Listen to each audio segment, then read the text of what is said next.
Suggestion Yes. that I had. It's now that we got this audio-visual department nicely set up, there are some tapes and videos that are with some private individuals of various occasions in the Right. past of Zafar Masih Salis Anhu and Chaudhry Zafarullah Khan Sahib, and they are quite useful. And I was looking through the catalog that they have here. They have here the and it's not complete. So I was thinking if a circular could be sent to some of the Jamaats, and even If they privately own those tapes, they should come to the they should inform us exactly. and send us copies. Exactly. Is that a suggestion? This is it. It's a very good suggestion.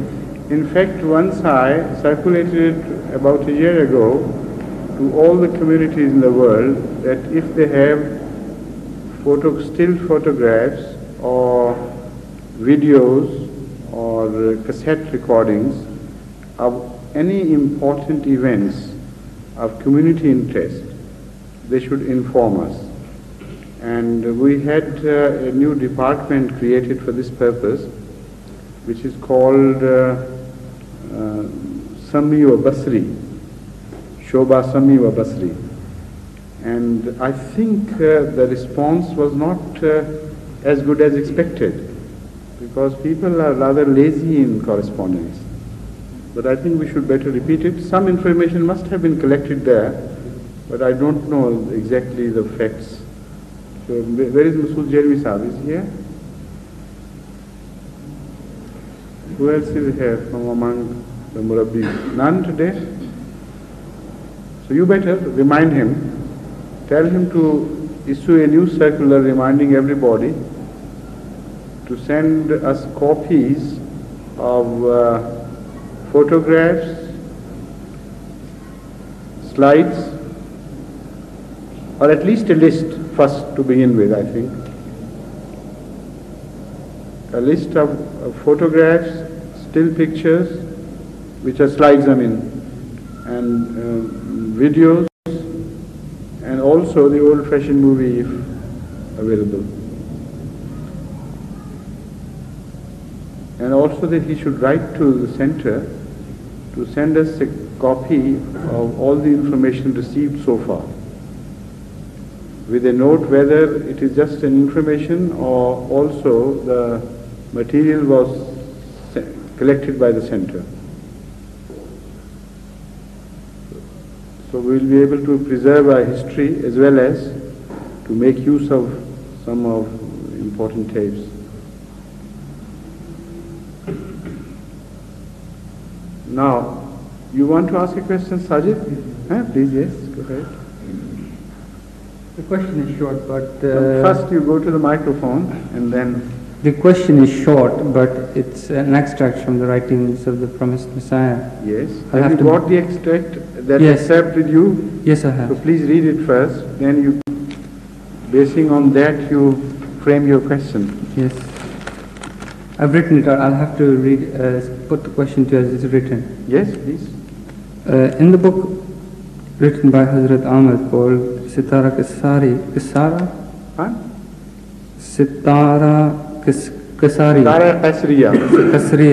Yes.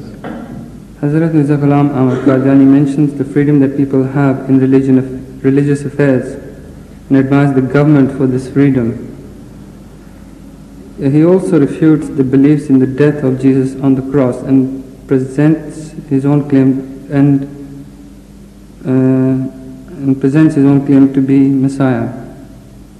My question is, could you please expound the connection between the different analogies in this brief gist of the extract from this book? The connection between? The analogies. Analogy of Hazrat Masih Maud with Jesus Christ? Yes. Peace be upon him? Yes, yes. I understand that.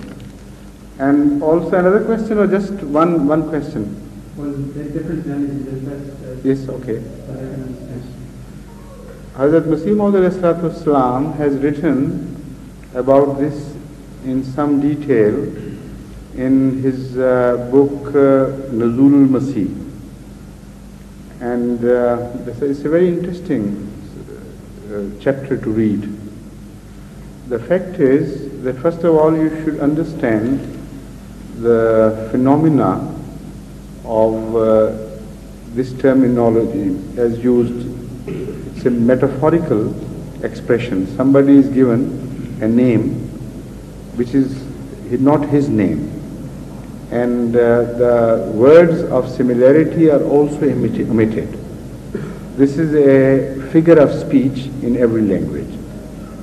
For instance, you can say somebody is Shakespeare, and you do not use the words of similarity by saying he is like Shakespeare or similar to Shakespeare or near to Shakespeare, but just you say he is Shakespeare. Now that sort of compliment is the highest compliment in this regard, in this sphere. And when you add the words of similarity, then something of the beauty of the compliment it goes out. I mean, this is a lesser compliment if you add the words of similarity. Like if you say somebody is like Shakespeare, that's a very small compliment as compared to when you say he's Shakespeare. Or if you say somebody is like a lion, that's also a compliment, no doubt. But if you say he is lion, that's much different and much more forceful. So when you use this figure of speech in various languages, it's a common factor everywhere, then you do not have to produce more than one similarity before you use this compliment for anybody. Even just one prominent characteristic of one person is apparently transferred to the other. And when you call somebody a Shakespeare, it does not have to be a British. It does not have to be in shape and figure and other habits like Shakespeare. Nationality is not important in this. Any other factor is just irrelevant. Just Shakespeare's importance has to be found. That importance lies in his being a dramatist of the greatest order, of the highest order. So if somebody is a dramatist, that's enough. And it suffices to call him a Shakespeare if he has no other similarity.